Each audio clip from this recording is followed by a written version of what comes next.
Hello साथियों, आप सभी को जय हिंद। तो साथियों, उत्तर प्रदेश पुलिस कांस्टेबल भर्ती 2024 की परीक्षा शुरू हो चुकी है। तो आज दिनांक 17 फरवरी को प्रथम शिफ्ट वालों का पेपर हो भी चुका है। तो साथियों, मैं इस वीडियो में आपको प्रथम शिफ्ट के पेपर के बारे में बात करने वाला हूं और पेपर को सॉल्व भी करने वाला हूं। फिलहाल मैं अभी घर पे नहीं हूं, तो इसलिए मैं अभी सिर्फ आपको हिंदी और जीके जीएस का सलूशन दे पाऊँगा और मेरे अगले वीडियो में आपको मैथ और रीजनिंग का भी सलूशन देखने को मिल जाएगा। और अगर आप हमारे चैनल को सब्सक्राइब नहीं किए तो चैनल को सब्सक्राइब कर लीजिए, बेल आइकन को प्रेस कर लीजिए, जिससे हमारे वीडियो की नोटिफिकेशन आप तक आसानी से पहुंच सके।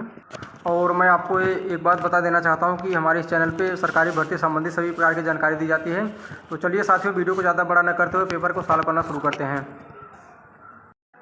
और मैं अभी जितने भी प्रश्नों का उत्तर बताने वाला हूं आप सबको, आप लोग भी अपने प्रश्न पत्र में मिलाकर अपने कन्फ्यूजन को दूर कर सकते हैं। जैसे कि मान लो आप किसी प्रश्न को लेकर कन्फ्यूजन में हैं, तो आप इस कन्फ्यूजन को हमारे वीडियो के माध्यम से या हमारे माध्यम से आप उसको दूर कर सकते हैं। और दोस्तों, मैं अगर पेपर के लेवल की बात करूं तो मैं एक एग्ज़ाम सेंटर पे गया था। वहाँ पे मैं सोचा कुछ लोगों से पूछ लूँ, तो वो लोग कुछ अपना सलाह तो देंगे ही। तो मैंने कुछ लोगों से वहाँ के अभ्यर्थियों से पेपर का रिव्यू लिया, तो उन लोगों ने पेपर को बहुत ही साधारण बताया, बोला कि बहुत ज़्यादा टफ नहीं था। तो दोस्तों, ऐसे में हम नहीं कह सकते कि पेपर कैसा था कैसा नहीं था। तो चलिए पेपर को सॉल्व करते हैं, तब देखते हैं कि हाँ कैसा प्रश्न आया था कैसा प्रश्न नहीं आया था। तो चलिए दोस्तों, वीडियो में आगे बढ़ते हैं। सबसे पहले हम लोग जीके जीएस को सॉल्व करते हैं। तो आप लोग भी प्रश्न खोल लीजिए। तो सबसे पहला प्रश्न है इसमें, श्वेत प्रकाश कितने रंगों से मिलकर बना होता है। ये हमारा जीके का पहला क्वेश्चन है साथियों। श्वेत प्रकाश कितने रंगों से मिलकर बना होता है। इसमें ऑप्शन दिया है 8, 7, 6, 5। तो आप लोगों ने हमारे हिसाब से अगर 7 मारा होगा तो ये राइट आंसर है।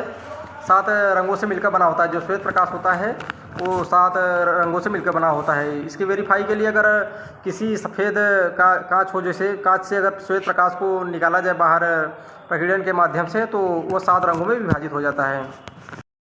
और इसी प्रकार हमारा अगला प्रश्न है, ग्रेट बैरियर रीफ निम्नलिखित में से किस देश के तट पर स्थित है। इसमें पहला ऑप्शन है फिलीपींस, दूसरा ऑस्ट्रेलिया, तीसरा दक्षिण अफ्रीका, चौथा इंडोनेशिया है।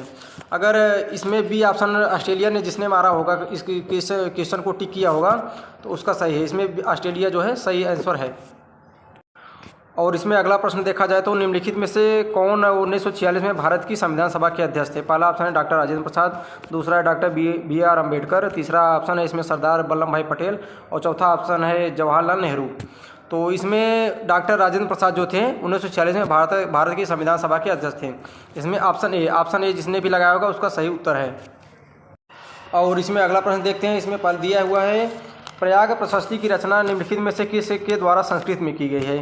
पहला ऑप्शन है बौधायन, दूसरा ऑप्शन है भवभूति, तीसरा ऑप्शन है हरिशेण और चौथा ऑप्शन है बाणभट्ट।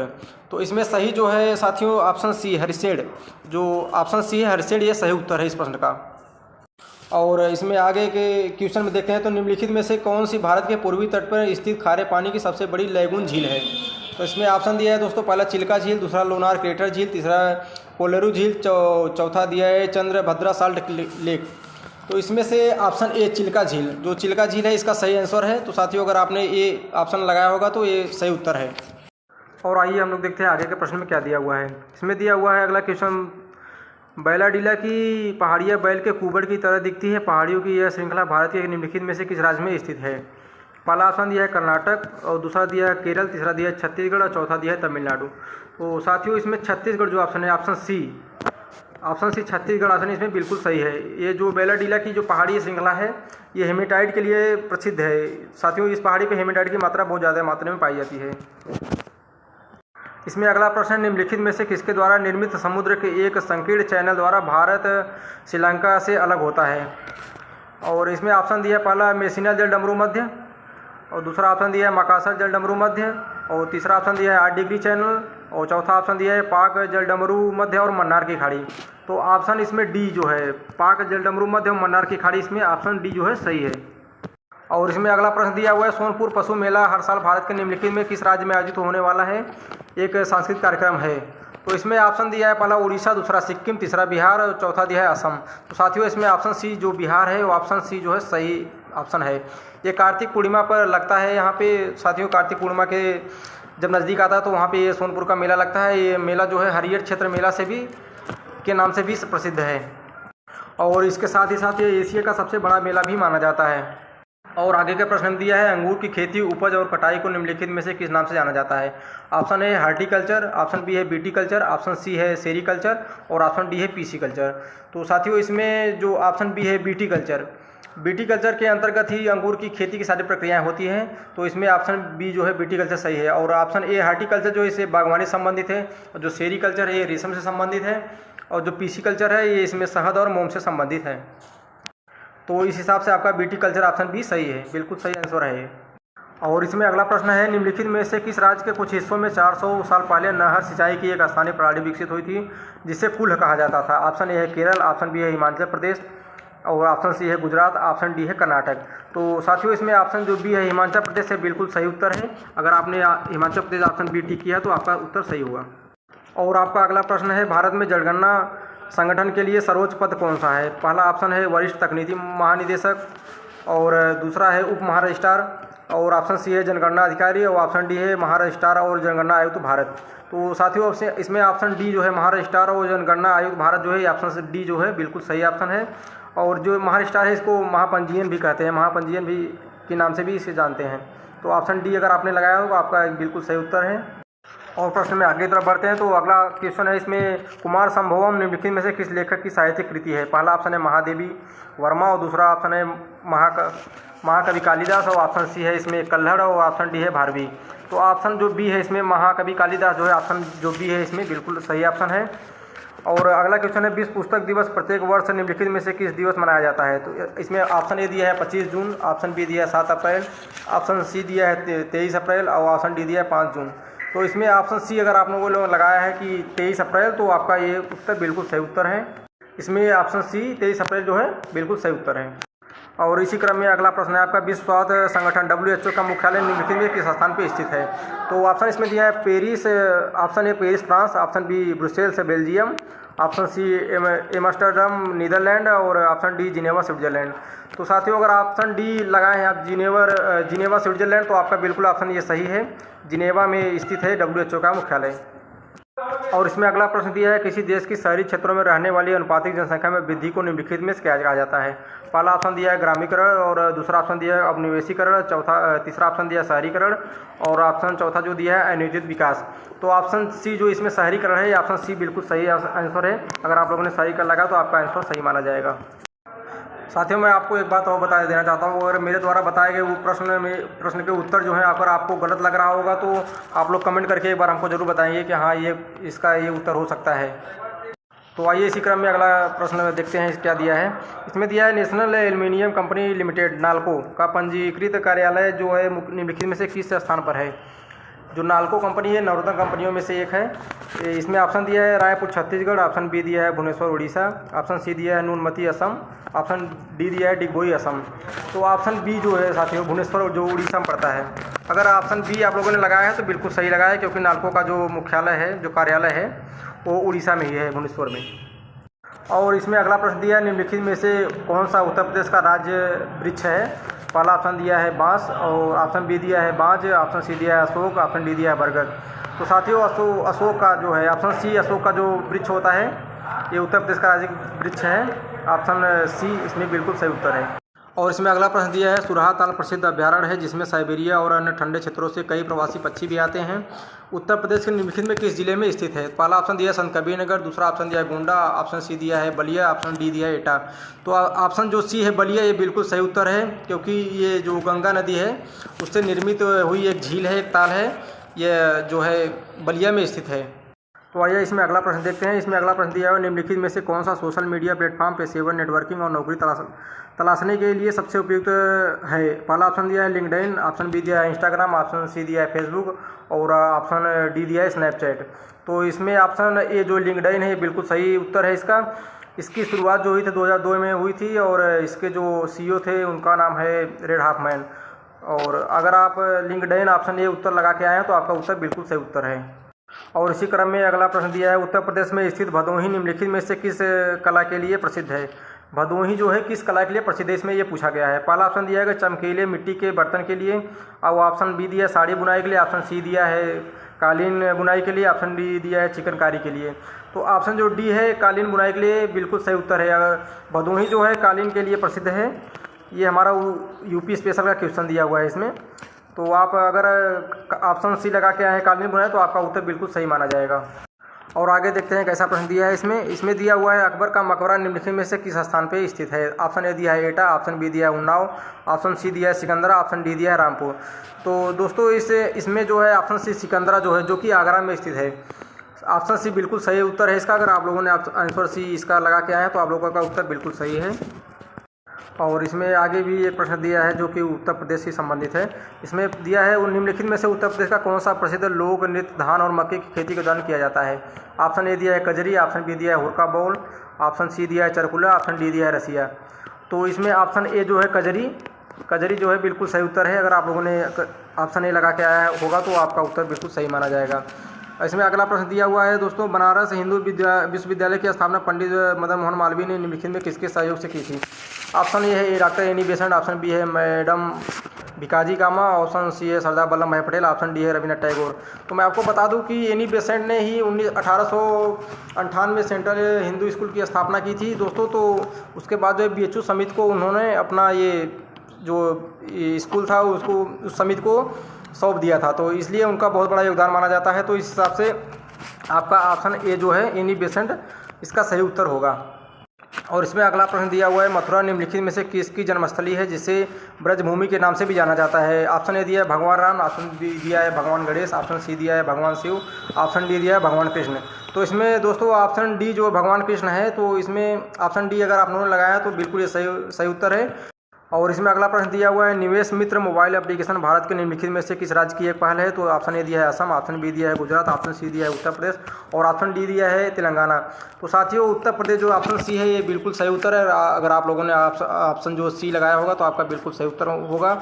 और इसमें अगला क्वेश्चन दिया हुआ है विमुद्रीकरण को निम्नलिखित में किस नाम से जाना जाता है। ऑप्शन ए दिया है नोटबंदी, ऑप्शन बी दिया है कैशलेस, ऑप्शन सी दिया है नई मुद्रा, ऑप्शन डी दिया है कोई मुद्रा नहीं। तो विमुद्रीकरण को नोटबंदी के नाम से भी जाना जाता है दोस्तों। तो इस हिसाब से ऑप्शन ए जो है नोटबंदी बिल्कुल सही ऑप्शन है। और अगला प्रश्न देखते हैं UPSSF का पूरा नाम। UPSSF का जो है फुल फॉर्म पूछा हुआ है इसमें। तो UPSSF का पूरा नाम होता है Uttar Pradesh special security force. Option जो है इसमें दिया है सी, ऑप्शन सी जो है Uttar Pradesh special security force आपका सही उत्तर है। अगर आप लोगों ने ऑप्शन सी लगाया होगा तो आपका उत्तर बिल्कुल सही माना जाएगा। अगला प्रश्न दिया हुआ है टका निम्नलिखित में से किस देश की मुद्रा है। टका जो है इसमें ऑप्शन दिया है थाईलैंड, दूसरा ऑप्शन दिया है बांग्लादेश, ऑप्शन सी दिया है सर्बिया, ऑप्शन डी दिया है तुर्की। तो आपने अगर ऑप्शन बी बांग्लादेश ऑप्शन लगा के आए हैं तो आपका बिल्कुल सही उत्तर माना जाएगा क्योंकि टका जो है बांग्लादेश की मुद्रा है।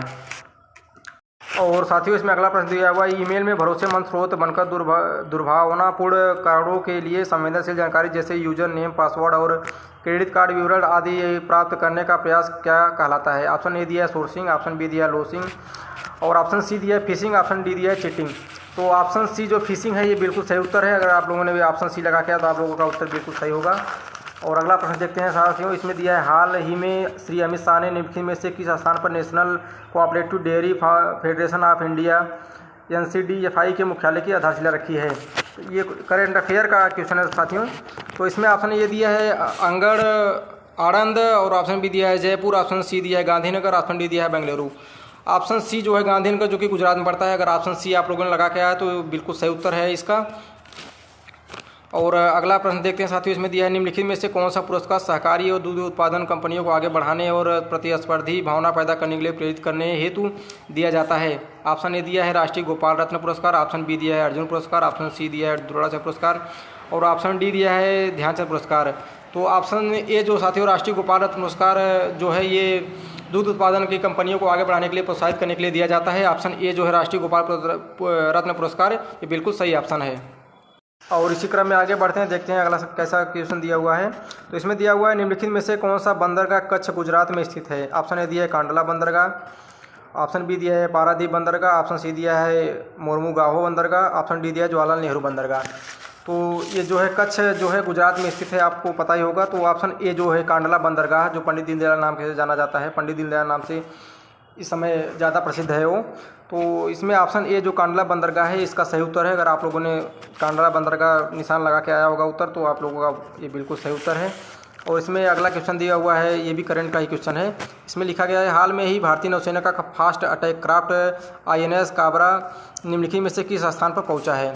तो साथियों इसमें ऑप्शन दिया है कोलंबो श्रीलंका, ऑप्शन बी दिया है मालदीव, ऑप्शन सी दिया है मातरबारी बंदरगाह बांग्लादेश, ऑप्शन डी दिया है जेबेल अली का बंदरगाह UAE। साथियों मैं आपको बता देना चाहता हूं कि पिछले दिनों जो पिछले सोमवार को ये जो क्राफ्ट का जो INS काबरा है ये कोलंबो श्रीलंका में पहुंचा हुआ है। तो इसमें ऑप्शन ए जो है श्रीलंका जो कोलंबो जो है बिल्कुल सही ऑप्शन है। आइए इसमें अगला प्रश्न देखते हैं। इसमें अगला प्रश्न दिया हुआ है, निम्नलिखित में से कौन खुदाई खिदमतगार का संस्थापक था। ऑप्शन ए दिया है खान अब्दुल खान गफ्फार, ऑप्शन बी दिया है बदरुद्दीन तैयब जी, ऑप्शन सी दिया है मोहम्मद अली जिन्ना, ऑप्शन डी दिया है मौलाना आज़ाद। तो इसमें ऑप्शन ए जो है खान अब्दुल गफ्फार खान, ये बिल्कुल सही ऑप्शन है। अगर आप लोगों ने ये ऑप्शन लगा के आया हो तो आपका बिल्कुल सही उत्तर माना जाएगा। और इसमें अगला प्रश्न दिया हुआ, निम्नलिखित में से किसने हाल ही में कोच्चि लक्षद्वीप द्वीप समूह सबमरीन ऑप्टिकल फाइबर कनेक्शन का उद्घाटन किया। तो साथियों इसमें ऑप्शन दिया है श्री राजनाथ सिंह, और ऑप्शन बी दिया doctor S Jaishankar, option C दिया है श्री नरेंद्र मोदी, ऑप्शन डी दिया श्री अमित शाह। तो इसमें ऑप्शन सी जो है नरेंद्र मोदी बिल्कुल सही ऑप्शन है। अगर आप लोगों ने ऑप्शन सी लगा के आए होंगे तो आप लोगों का उत्तर बिल्कुल सही उत्तर माना जाएगा।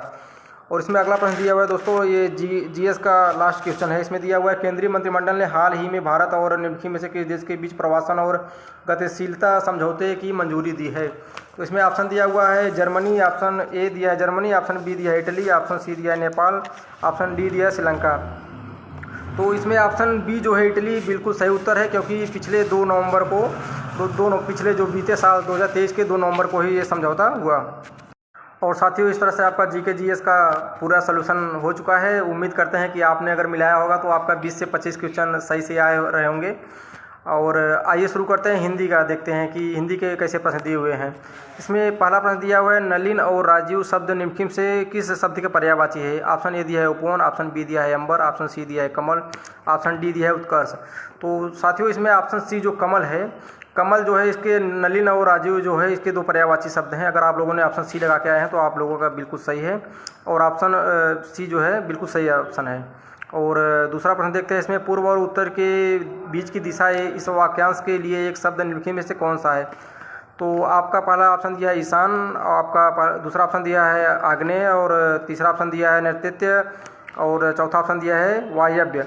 तो साथियों इसमें ईशान जो है, ईशान कोण को उत्तर और पूर्व के बीच की दिशा को ईशान कोण कहते हैं। अगर आप लोगों ने ऑप्शन ए लगा के आया तो आप लोगों का बिल्कुल सही उत्तर है। अगला प्रश्न दिया हुआ है, किस विकल्प में शब्द श्रुतिसम विभिन्नार्थक का सही अर्थ भेद है। ऑप्शन ए दिया है प्राकृतिक, और ऑप्शन बी दिया है वर्ण, ऑप्शन सी दिया है विष, ऑप्शन डी दिया है शशिधर। तो साथियों इसमें अगर आप लोगों ने ऑप्शन डी लगा के आया है शशिधर और शशिधर, तो आपका ये बिल्कुल सही उत्तर है। और इसमें अगला प्रश्न दिया हुआ, निम्नलिखित में किस विकल्प में शुद्ध वाक्य है। पहला ऑप्शन दिया है, वह ऑफिस में बैठा मेरी प्रतीक्षा कर रहा है। ऑप्शन बी दिया है, दीन दुर्बलों को प्यार करना मानवता है। ऑप्शन सी दिया है, लड़के अध्यापक को प्रश्न पूछते हैं। ऑप्शन डी दिया हुआ है, 10 बजने को 15 मिनट बाकी हैं, या 10 बजने को 15 मिनट हैं। तो इसमें ऑप्शन जो बी दिया है, दीन दुर्बलों को प्यार करना मानवता, ये बिल्कुल सही ऑप्शन है। अगर आप लोगों ने ऑप्शन बी लगा के आया है तो आप लोगों का उत्तर बिल्कुल सही है। और इसमें अगला प्रश्न दिया हुआ है, निम्नलिखित में से पुल्लिंग शब्द का चयन कीजिए। ऑप्शन ए दिया है पराधीनता, ऑप्शन बी दिया है अजवायन, ऑप्शन सी दिया है विहार, ऑप्शन डी दिया है मुद्रिका। तो इसमें आप पराधीनता जो ऑप्शन ए है ये स्त्रीलिंग है, आपका ऑप्शन बी जो अजवायन है ये भी स्त्रीलिंग है, आपका मुद्रिका नपुंसक लिंग है। तो इस हिसाब से आपका ऑप्शन सी जो विहार है ये सही उत्तर है। अगर आप लोगों ने ऑप्शन सी लगा के आया तो आपका उत्तर बिल्कुल सही है। और अगला प्रश्न देखते हैं, निम्नलिखित में से किस शब्द का प्रयोग एकवचन के लिए होता है। ऑप्शन ए दिया है प्राण, ऑप्शन बी दिया है सोना, ऑप्शन सी दिया है हस्ताक्षर, ऑप्शन डी दिया है दर्शन। तो जो प्राण, हस्ताक्षर और दर्शन है ये दोनों बहुवचन शब्द होते हैं, और जो दर्शन होते हैं ये हमेशा के लिए मान लो कि बहुवचन ही माने जाते हैं। और जो इसमें बचा ऑप्शन बी सोना है, तो ये जो है एक वचन शब्द है। इस हिसाब से आपका जो बी ऑप्शन है बिल्कुल सही उत्तर है। और इसमें साथियों अगला प्रश्न दिया हुआ है, हे ईश्वर दया करो रेखांकित शब्द में कौन सा कारक है। ऑप्शन ए दिया है संबोधन कारक, ऑप्शन बी दिया है करण कारक, ऑप्शन सी दिया है कर्म कारक, ऑप्शन डी दिया है संप्रदान कारक। तो साथियों इसमें आपको देखने से ही लग जाएगा कि हे ईश्वर दया करो, मतलब हम इसमें बात कहने से ही पता चल जाता है कि हम ईश्वर को बुला रहे हैं या कह रहे हैं और बात को रख रहे हैं, संबोधन कर रहे हैं। तो इसमें ज़्यादा दिमाग लगाने की जरूरत नहीं है, सीधा ऑप्शन ए जो है संबोधन कारक है इसका सही उत्तर है।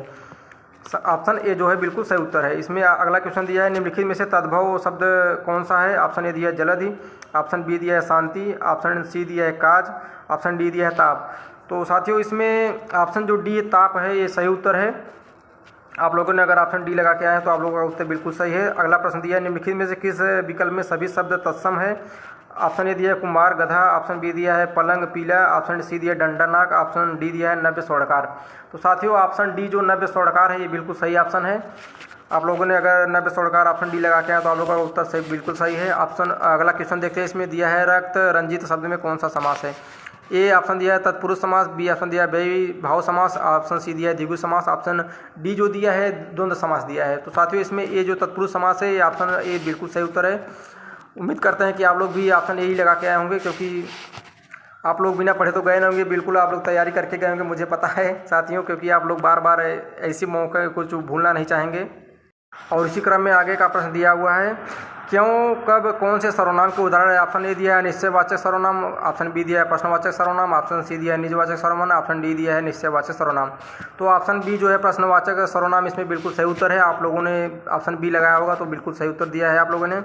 और इसमें अगला प्रश्न दिया है, मदिरालय शब्द के संधि विच्छेद का चयन कीजिए। ऑप्शन ए दिया है मदिरा प्लस लय, ऑप्शन बी दिया है मदिरा प्लस अलय, ऑप्शन सी दिया है मदिरा प्लस आलय, ऑप्शन डी दिया है मदिर प्लस आलय। ऑप्शन डी इसमें मदिरा प्लस आलय जो दिया है ऑप्शन सी जो है इसमें बिल्कुल सही उत्तर है। उम्मीद है कि आप लोगों ने भी ऑप्शन सी ही लगा के आए होंगे। और अगला प्रश्न दिया हुआ है, अवतरण चिन्ह को और किस नाम से जाना जाता है। अवतरण चिन्ह, तो ऑप्शन ए दिया है निर्देशक चिन्ह, ऑप्शन बी दिया है कोष्ठक चिन्ह, ऑप्शन सी दिया है उद्धरण चिन्ह, ऑप्शन डी दिया है योजक चिन्ह। तो इसमें ऑप्शन सी जो उद्धरण चिन्ह है ये बिल्कुल सही उत्तर है। आप लोगों ने भी उत्तर इसका ऑप्शन सी ही देकर आए होंगे। तो अगला प्रश्न है, इसमें सही शब्द में किस प्रकार के संख्या बोधक विशेषण का प्रयोग है। इसमें दिया है ऑप्शन ए दिया है गणनावाचक विशेषण, ऑप्शन बी दिया है आवृत्ति बोधक विशेषण, ऑप्शन सी दिया है अनिश्चित संख्या बोधक विशेषण, और ऑप्शन डी दिया है समुच्चय बोधक विशेषण। तो ऑप्शन जो है साथियों इसमें ए गणनावाचक जो विशेषण है ऑप्शन ए जो है बिल्कुल सही उत्तर है। उम्मीद करते हैं कि आप लोग भी ऑप्शन ए लगा कर आए होंगे। और इसी तरह आगे के प्रश्न में दिया हुआ है, राधा ने पायल से चिट्ठी लिखवाई, इस वाक्य में कौन सी क्रिया है। तो ऑप्शन ए दिया है प्रार्थक क्रिया, ऑप्शन बी दिया है संयुक्त क्रिया, ऑप्शन सी दिया है पूर्णकालिक क्रिया, ऑप्शन डी दिया है नाम धातु क्रिया। तो इसमें मैं आपको बता दूं कि किसी को आदेश देना जो होता है ये जो होता है प्रेरणार्थक क्रिया जो होता है माना जाता है। तो इसमें ऑप्शन ए जो है प्रेरणार्थक क्रिया बिल्कुल सही ऑप्शन है, क्योंकि इसमें राधा ने पायल को आदेश दिया है चिट्ठी लिखने के लिए। तो ऑप्शन अगला क्वेश्चन देखते हैं, इसमें चिल्लाहट में कौन सा प्रत्यय है। चिल्लाहट, तो प्रत्यय में पीछे शब्द जुड़ते हैं और जो उपसर्ग होते हैं उसमें शब्द आगे जुड़ते हैं। तो इसमें चिल्लाहट जो है ऑप्शन ए आहट, ऑप्शन बी हट, ऑप्शन सी जो है ची है, और ऑप्शन डी चिल्ला है। तो इसमें ऑप्शन ए जो है आहट, ऑप्शन आहट जो है चिल्लाहट जो पीछे जुड़ा हुआ है, इससे में ऑप्शन ए आपका बिल्कुल सही उत्तर है। अगर आप लोगों ने ऑप्शन ए लगाया तो बिल्कुल सही उत्तर देकर आए हैं आप लोग। और अगला क्वेश्चन है, अभिभाषण शब्द में कौन सा उपसर्ग है। इसमें आपको आगे जो शब्द जुड़ता है इससे संबंधित है उपसर्ग में। तो इसमें ऑप्शन ए दिया है अब, ऑप्शन बी दिया है ऑप्शन सी दिया है अभी, ऑप्शन डी दिया है अभी। तो ऑप्शन डी जो है अभी जो है बिल्कुल सही उत्तर है। उम्मीद करते हैं कि आप सभी लोग ऑप्शन डी ही लगा के आए होंगे। और अगला क्वेश्चन है, तिल का ताड़ बनाना मुहावरे का अर्थ बताइए। इसमें ऑप्शन ए दिया साधारण बात को बढ़ा चढ़ा कर बताना, और ऑप्शन बी दिया आक्रामक करना, ऑप्शन सी दिया व्यर्थ काम करना, ऑप्शन डी दिया धाक बैठाना। तो इसमें ऑप्शन जो ए दिया साधारण बात को बढ़ा चढ़ा कर कहना ये बिल्कुल सही ऑप्शन है। इसका मतलब तिल का ताड़ बनाना होता है। और इसमें एक विलोम शब्द का प्रश्न दिया हुआ है। इसमें दिया हुआ है परोक्ष का विलोम शब्द क्या होता है। ऑप्शन ए दिया है दृष्टव्य, ऑप्शन बी दिया है अप्रोच, ऑप्शन सी दिया है प्रत्यक्ष, ऑप्शन डी दिया है स्थूल। तो साथियों मैं आपको बता दूं परोक्ष का जो विलोम होता है प्रत्यक्ष होता है, प्रत्यक्ष का विलोम जो है परोक्ष होता है। ये दोनों आपस में एक दूसरे के विलोम शब्द हैं। तो इसमें ऑप्शन सी जो प्रत्यक्ष है बिल्कुल सही उत्तर है। अगला लोकोक्तियाँ इसमें दिया हुआ है, चमड़ी जाए पर दमड़ी न जाए, लोकोक्तियों का अर्थ निम्नलिखित में कौन सा समास है। कौन सा है दिया है इसमें। तो ऑप्शन ए दिया है जान चली जाए पर पैसा न जाए, ऑप्शन बी दिया है पैसों का बहुत मोहमाया होना, ऑप्शन सी दिया है पैसा ही माँ बाप दोनों, ऑप्शन डी दिया है अत्यधिक कंजूस होना। तो इसमें ऑप्शन जो डी दिया है अत्यधिक कंजूस होना, ये ऑप्शन डी बिल्कुल सही उत्तर है इसका। अगला प्रश्न दिया हुआ है, क्रोध किस रस का स्थायी भाव है। तो ऑप्शन ए दिया है वीर रस, ऑप्शन बी दिया है रौद्र रस, ऑप्शन सी दिया है विभत्स रस, ऑप्शन डी दिया है भयानक रस। तो साथियों क्रोध का जो अस्थायी भाव होता है वो रौद्र रस होता है। इसमें ऑप्शन बी जो है आपका सही उत्तर है। तो अगला प्रश्न देखते हैं साथियों, इसमें दिया है सोरठा के द्वितीय और चतुर्थ चरण में कितनी मात्राएं होती हैं। ऑप्शन ए दिया है 16, ऑप्शन बी दिया है 13, ऑप्शन सी दिया है 10 और ऑप्शन डी दिया है 11। तो साथियों सोरठा के द्वितीय और चतुर्थ चरण में कितनी मात्राएं होती हैं, तो मैं आपको बता दूं इसमें मात्राओं की संख्या होती है 13, जो कि ऑप्शन बी है। अगर आप लोगों ने ऑप्शन बी लगा के आया है तो बिल्कुल सही उत्तर देकर आए हैं आप लोग। इसमें घबराने की कोई बात नहीं है, आपको इसके 2 नंबर जरूर मिलेंगे। और इसी क्रम में आगे प्रश्न दिया हुआ, निम्नलिखित में से किस अलंकार में समान धर्म का होना अनिवार्य है। पहला दिया है यमक दिया है, ऑप्शन बी दिया है उत्प्रेक्षा, ऑप्शन सी दिया है श्लेष, ऑप्शन डी दिया है उपमा। तो ऑप्शन डी जो उपमा अलंकार है ये बिल्कुल सही उत्तर है इसका। और समान धर्म का होना अनिवार्य है, ये उपमा अलंकार के अंतर्गत माना जाता है। ऑप्शन डी जो है बिल्कुल सही उत्तर है इसका। अगला प्रश्न है, निम्नलिखित में से भाग शब्द का निकार्थी शब्द निम्न किस विकल्प में नहीं है। ऑप्शन ए दिया है हिस्सा, ऑप्शन बी दिया है बांटना, ऑप्शन सी दिया है भागना, ऑप्शन डी दिया है ब्याज। इसमें पूछा है अनिकार्थी शब्द किस विकल्प में नहीं है। तो साथियों भाग का जो होता है इसमें नहीं है, तो ऑप्शन सी जो भागना होता है ये ऑप्शन जो है बिल्कुल सी सही है। बाकी तो इसके विकल्प हैं हिस्सा, बांटना, ब्याज जो है भाग के ही विकल्प हैं, और जो भागना है भाग के विकल्प नहीं है। अगला प्रश्न दिया हुआ, वह बाजार जा चुका है, इस वाक्य का काल पहचानिए। तो साथियों इसमें आसन्न भूतकाल पूर्ण वर्तमान काल दिया हुआ है, संदिग्ध वर्तमान काल ऑप्शन दिया हुआ है। अगला ऑप्शन दिया है पूर्ण भूतकाल, ऑप्शन डी दिया है वर्तमान सामान्य वर्तमान काल। इसमें ऑप्शन सी हमारे हिसाब से पूर्ण भूतकाल जो है ऑप्शन सही लग रहा है, लेकिन इसमें हम पूरी तरह से संतुष्ट नहीं साथियों। अगर आप लोग संतुष्ट होंगे तो इसको जरूर कमेंट करके बताइएगा इसका उत्तर क्या हो सकता है। और इसमें अगला प्रश्न दिया हुआ है, राम अभी सोएगा, इस वाक्य में कौन सा वाच्य होगा। पहला ऑप्शन दिया है इनमें से कोई नहीं, ऑप्शन बी दिया है भाववाच्य, ऑप्शन सी दिया है कर्मवाच्य, ऑप्शन डी दिया है कृत्यवाच्य। तो साथियों इसमें ऑप्शन डी जो कृत्यवाच्य दिया है, कर्तवाच्य बिल्कुल सही ऑप्शन है। ऑप्शन डी अगर आप लोग लगाएंगे तो बिल्कुल सही ऑप्शन है। साथियों आगे दिए एक गद्यांश दिया है, बहुत बड़ा सा गद्यांश दिया है, आप लोग इसको पढ़ लीजिएगा।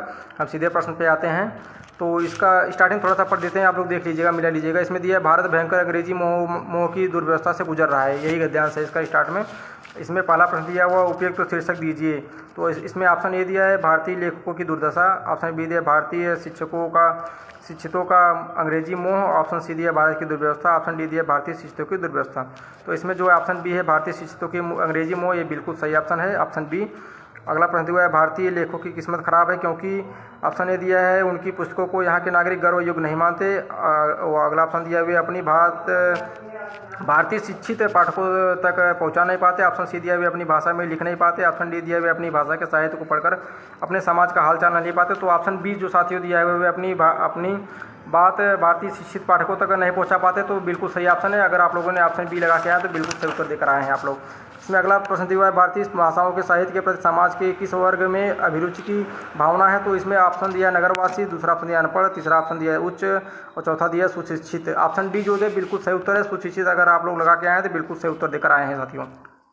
और इसमें आगे देखते हैं साथियों क्या दिया हुआ है। इसमें दिया हुआ है कि भारतीय भाषाओं के लेखक अमेरिकी, यूरोपीय तथा चीन, वर्मा, जापान के लेखकों से ही हीन हैं क्योंकि, ऑप्शन दिया उनके साहित्य को भारत के सुशिक्षित लोग नहीं पढ़ते हैं, ऑप्शन बी दिया है उनके साहित्य को भारत में नहीं पढ़ा जाता है, ऑप्शन सी दिया है उनमें स्वभाव के प्रति गौरव नहीं है, ऑप्शन डी दिया है वे अंग्रेजी के मोह से ग्रस्त हैं।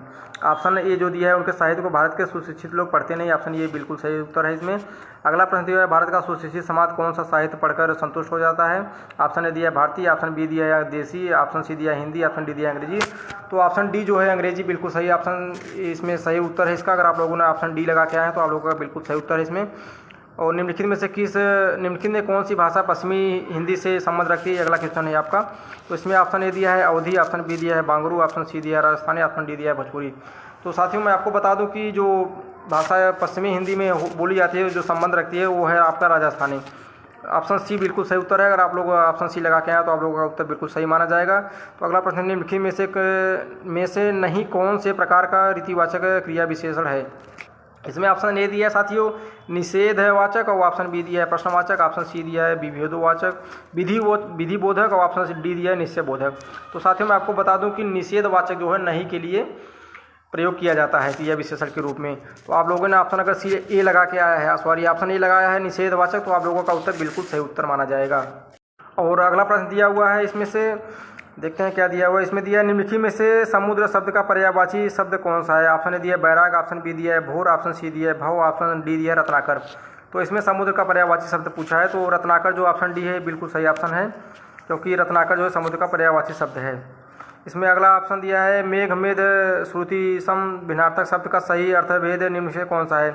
ऑप्शन ए दिया है यज्ञ जल, ऑप्शन बी दिया है बादल जीवन, ऑप्शन सी दिया है बादल यज्ञ, ऑप्शन डी दिया है यज्ञ बादल। तो साथ ही मैं आपको बता देना चाहता हूँ मेघ और मेध का जो है श्रुति सम भिन्नार्थक शब्द का सही जो अर्थभेद है वो ऑप्शन सी है। ऑप्शन सी बादल जो यज्ञ है, ये ऑप्शन सी बिल्कुल सही उत्तर है इसका। अगला प्रश्न दिया हुआ है स्त्री जो अभिनय करती है वाक्यांश के लिए एक शब्द का चयन कीजिए। वो स्त्री जो अभिनय करती है, तो इसमें ऑप्शन दिया है नायिका, ऑप्शन बी दिया अभिनेत्री, ऑप्शन सी दिया नर्तकी, ऑप्शन डी दिया गायिका। तो साथियों ऑप्शन बी जो है अभिनेत्री बिल्कुल सही उत्तर है इसका। और अगला प्रश्न दिया है मानसरोवर किसकी रचनाओं का संकलन है। इसमें ऑप्शन ए दिया Ramchandra Shukla, B Mahadevi Verma, option C दिया है प्रेमचंद, ऑप्शन डी दिया रविन्द्रनाथ टैगोर। तो साथियों इसमें ऑप्शन जो सी दिया है प्रेमचंद जो है मानसरोवर इन्हीं की रचना है, तो ऑप्शन सी सही बिल्कुल सही ऑप्शन है। और अगला प्रश्न दिया हुआ है, ये लास्ट प्रश्न है हिंदी का साथियों, इसमें दिया है मीराबाई किसकी शिष्या थी। तो इसमें ऑप्शन ए दिया संत एकनाथ, संत रैदास, संत नामदेव, संत तुकाराम। साथियों मैं आपको बता दूं जो मीराबाई थी वो संत रैदास की शिष्या थी, तो इस हिसाब से आपका बी ऑप्शन बिल्कुल सही ऑप्शन है। तो साथियों हमने जैसा कि बताया था आपको जीके जीएस और हिंदी का प्रश्न पूरा हमने सॉल्व करके आपको बता दिया है। उम्मीद करते हैं कि आपके कन्फ्यूजन काफ़ी हद तक इस वीडियो के माध्यम से दूर हो गए होंगे। अगर आपको लगता है कि कोई प्रश्न छूट गया है या कोई प्रश्न बाकी रह गया है या कोई प्रश्न गलत है तो आप लोग कमेंट करके ज़रूर बताइए। तो अभी के लिए बस इतना ही, मिलते हैं अगले वीडियो में। जय हिंद।